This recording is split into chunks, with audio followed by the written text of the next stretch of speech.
Assalamualaikum warahmatullahi wabarakatuh. Salam sejahtera bagi kita semua. Salam pemuda. Yang saya hormati Ibu Yulilela MPD selaku dosen pengampu ilmu komunikasi, serta yang saya hormati hadirin dan teman-teman sekalian. Puji syukur kita panjatkan kehadirat Tuhan Yang Maha Esa karena telah memberikan limpahan rahmat dan karunia-Nya kepada kita semua, sehingga kita masih diberikan kesehatan dan kesempatan untuk dapat memperingati Hari Sumpah Pemuda yang ke-93 yang jatuh pada Kamis 28 Oktober 2021. Pada kesempatan berbahagia ini, saya akan membawakan pidato dengan tema Sumpah Pemuda yang berjudul Bersatu, Bangkit, dan Tumbuh. Tema ini diambil untuk menegaskan kembali komitmen yang telah dibangun oleh para pemuda yang diikrarkan pada tahun 1928 dalam Sumpah Pemuda. Bahwa hanya dengan persatuan kita dapat mewujudkan cita-cita bangsa. Tema bersatu, bangkit, dan tumbuh ini sesungguhnya diperuntukkan untuk seluruh elemen bangsa. Tetapi bagi pemuda menjadi penting karena di tangan pemudalah kita berharap Indonesia bisa bangkit dari keterpurukan akibat pandemi yang melangkah lebih maju untuk menggerakkan pertumbuhan ekonomi di Indonesia. Jikalau pemuda generasi terdahulu mampu keluar dari jebakan sikap-sikap primordial, suku, agama, ras, dan kultur menuju persatuan dan kesatuan bangsa, maka tugas pemuda saat ini adalah harus sanggup membuka pandangan keluar batas-batas tembok kekinian dunia, memiliki karakter, kapasitas, kemampuan inovasi, kreatif yang tinggi, mandiri, inspiratif, serta mampu bertahan dan unggul dalam menghadapi persaingan global demi menyongsong masa depan dunia yang lebih baik. Untuk itu, momentum Hari Sumpah Pemuda yang kita peringati harus mampu menjadi perekat persatuan kita sebagai bangsa untuk bersama-sama bangkit melawan pandemik serta mewujudkan pertumbuhan ekonomi yang kokoh melalui kewirausahaan pemuda. Persatuan bangsa Indonesia sejak 93 tahun yang lalu ialah bukti bersatunya pemuda Indonesia. Tanpa persatuan pemuda bangsa Indonesia tidak kita nikmati.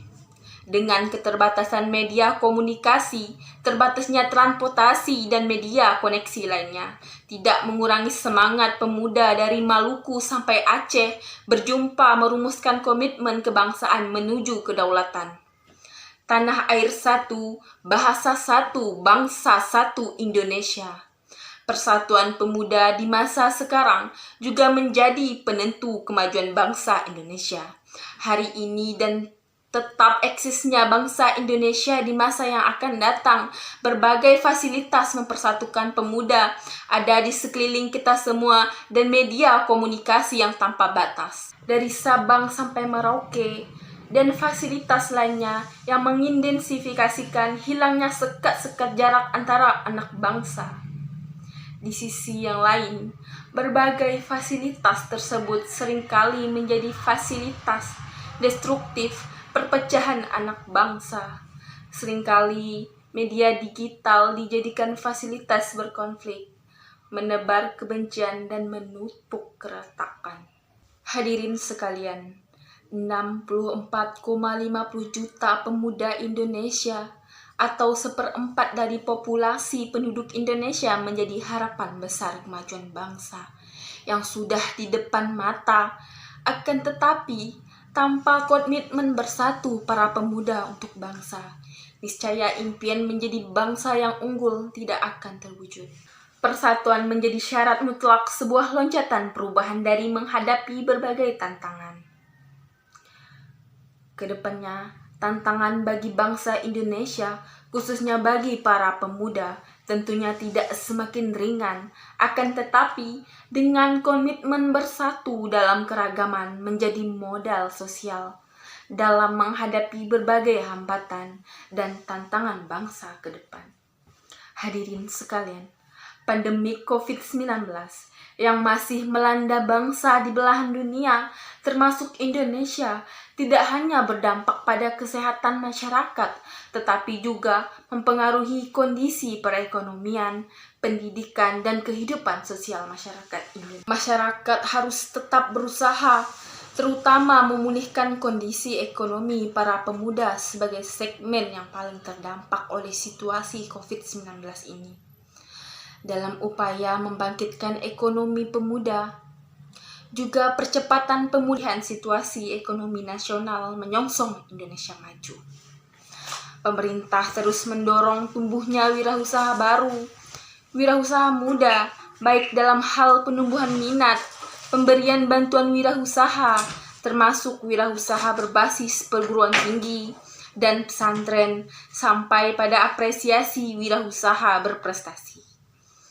Upaya ini tentu tidak akan berdampak maksimal tanpa dukungan semua pihak, khususnya bersatunya niat dan ikhtiar para pemuda dalam turut serta membangun bangsa ini secara bersama-sama.